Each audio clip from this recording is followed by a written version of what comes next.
Now, in telling their story, they used 5 clues, and 6 is the minimum, which means we're going to randomly select the clue to give to you, which will be green cheese. All right? So now you take a moment to take in everything you heard and confer, and then we'll call for a subject. So what did you hear? Moon, green cheese. I heard dead. I heard stop. Atmosphere? Atmosphere. Moon. Crescent. Crescent Boulevard. All right, time to start thinking about a subject now. The moon. Okay. The moon. Think it's the moon? All right, so you think moon is the subject? Let's find out by reviewing the clues which you did hear. You heard green cheese. You also heard full, crescent, first quarter, waxing, and no atmosphere. The clues you did not hear were phase, one small step, and dark side. So you still think it's the moon, Helen? I think it's the moon. Oh, even more confident now, Oh, yeah. huh? Oh, yeah. It's okay. green cheese. Well, let's find out. Your subject was the moon. And you did figure it out, and you get the 50 points. But you did tell a very good story. Now, Victor, I want you to know the phone has already started lighting up about your waxing your legs. Quite a few people want to talk to you about that after the show, but it was a good story, but they did figure it out. But now you have a chance to get 50 points if you can figure out what their subject is. Same rule is going to apply, that is, you each had a minute prior to the show to review a list of clues, and you have to use at least 6 in telling your story.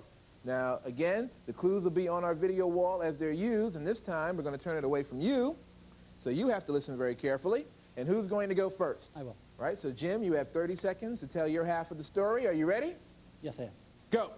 I just became a father a couple of years ago, and I have a 2-year-old son, and he's wonderful. We weren't sure if we were going to have a daughter or a son. We had a son, and it's wonderful. But the problem is no one ever teaches you how to become a father. You don't go to MIT and get a PhD in fatherhood or anything. You're all on your own.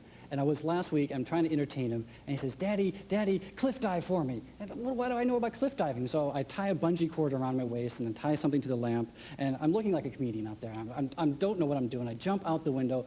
Luckily, the cord wasn't too long, because it pulled me back. I went down, went back up. Time. Switch. But once you got back in the window, you watched a wonderful program that I was hosting about famous authors. And one of those authors wrote a wonderful book about people who can make wonderful things in the home out of unusual objects. There was one woman who made sweaters out of lint. There was another woman who knit booties for her dog and cat out of electrical cords. There were several things about things to do with Jell-O that were quite inventive. Time. Now, in telling their story, they used 6 clues, which is the minimum. So we can't give you any further hints, but take a moment now to confer, and then we'll call for a subject. So tell us, what did you hear? I heard cord, bungee, electrical cord, lint. So what subject do you think it is? Cut things that combine. All right, time to start thinking about a subject. Forms of strings. All right, what do you think it is? I think it's deep-sea divers. Deep-sea divers. All right, you think it's deep-sea divers. Let's find out if indeed deep-sea divers is your subject. We'll begin by reviewing the clues you did hear. You heard cliff, comedian, Jell-O, fatherhood, sweaters, PhD. The clues you did not hear were author, I spy, and funny faces. So, still think it might be deep-sea diving? No, I don't think so. No. No? What do you think it is now? Bill Cosby? I think it might still be deep-sea diving. I wouldn't give up so quickly. Let's find out. Our subject is Bill Cosby. So you get 50 more points for stumping them on that one. Good try, though. They just happen to have hidden the clues very well. Now, you know, right after the new PBS show, Waxing Your Legs with Victor, is going to come Knitting Kitty Booties with Helen. All right? That was very interesting. Okay. Also, you used, in telling your story, the word authors was used, plural, instead of author, which is why it did not appear on the screen. But as we close out the end of the round, you now have increased your lead to 190 to 30. But when you play our game, you're never out of it. So in the third and final round, you have a chance to come back. So it's time now to say goodbye to imagination as we head into the land of intuition. After you. Lose your inhibitions and use your intuition. All right.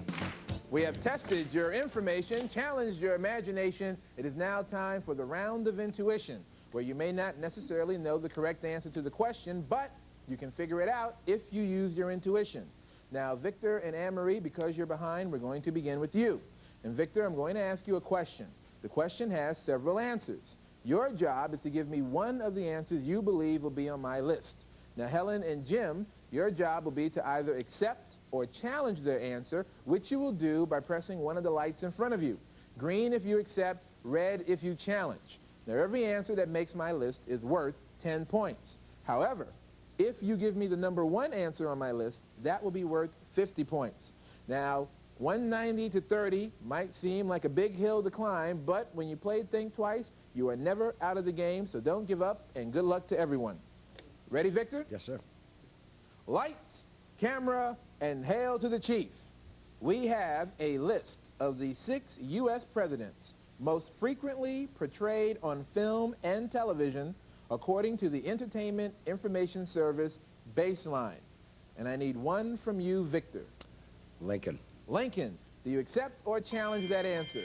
You both accept, and in fact, Abraham Lincoln did make our list at number 1. 50 points right there to jump back into the game for Victor and Anne-Marie. We still have 5 more on our list. The presidents most frequently portrayed in film and on television. Your turn, Helen. Franklin Roosevelt. Franklin Roosevelt. Do you accept or challenge that answer? Okay, we have a split decision here. Victor, as the captain of your team, it is up to you to decide, without conferring with your partner, which way your team will go. Signify by pressing the light of your choice. All right, you decide to accept her answer, and good thing you did. Your instincts were right, because Franklin D. Roosevelt did make our list at number 6. So 10 points for Helen and Jim. And we have 4 more to go on our list, and once again, your turn, Anne-Marie. George Washington. George Washington. Do you accept or challenge that answer? You both accept. George Washington, the father of our country, did make the list at number 3. So 10 points for Anne-Marie and Victor. 3 more to go on our list of the presidents most frequently portrayed in film and on television. Your turn, Jim. Nixon. Nixon. Do you accept or challenge that answer?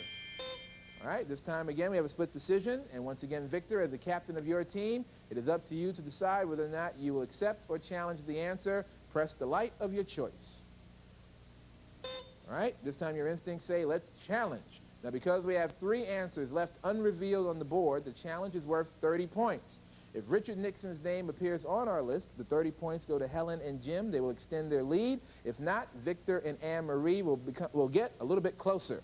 So now let's find out if Richard Nixon made our list. Starting at number 2, Theodore Roosevelt. At number 4, John F. Kennedy. And again, the challenge is worth 30 points. If Nixon is there, Helen and Jim get the points. If not, Victor and Anne-Marie will. At number 5, Richard Nixon. So the points go to Jim and Helen. And they now extend their lead to 230 to 90. But again, as I told you earlier, you're never out of it in our game, and we're going to begin with you again. And in fact, Victor, the question will start with you. We have a list of the 7 holidays for which Hallmark sells the most cards. Now, we're not including occasions like birthdays or anniversaries. So the holidays for which the most greeting cards are sold, we need one from you. Valentine's Day. Valentine's Day. Do you accept or challenge that answer? You both accept. In fact, Valentine's Day did make the list at number 2. 10 more points for Victor and Anne-Marie. 6 more to go. Your turn, Helen. Mother's Day. Mother's Day. Do you accept or challenge Mother's Day? Again, Victor, all right? So you both decide to accept, and Mother's Day did make our list at number 4. So 10 points for Jim and Helen. Again, we're looking for the holidays for which the most greeting cards are sold. Your turn, Anne-Marie. Christmas. Christmas. Do you accept or challenge that answer? You both accept, and Christmas did make our list, Anne-Marie, at number 1. 50 points for Victor and Anne-Marie to get a little bit closer. We still have 4 more to go on our list. Your turn, Jim. Thanksgiving. Thanksgiving. Do you accept or challenge Thanksgiving? they decide they're going to challenge. Again, because we have 4 answers left unrevealed on our board, the challenge is worth 40 points. Now, if Thanksgiving made our list, Helen and Jim will get the 40 points. If not, Victor and Anne-Marie will. Let's review our list beginning at number 3, Easter. At number 5, Father's Day. Number 6, Thanksgiving. The points go to Jim and Helen. And they now extend their lead. And of course, number 7 was Halloween. And did you know that Christmas, 2.7 billion cards are sold for Christmas? And once again, by the sound of the anemic bell, we have reached the end of the 3rd round, which means the end of our game, which means Helen and Jim are our winners tonight. Congratulations, Jim. Congratulations, Helen. Congratulations. And Victor, Anne-Marie, all right. You put up a good fight, but they were just a little bit too tough for you this evening. Did you have a good time, though? I sure did. All right, we enjoyed having you as part of our show, and you know, I hate to see anyone go away empty-handed. So, Chris, what do we have for Victor and Anne-Marie? Ontario, Victor and Anne-Marie have won a $250 gift certificate from Signals, a catalog for fans of public television, and $500 worth of Microsoft Home products, including Encarta, the multimedia encyclopedia.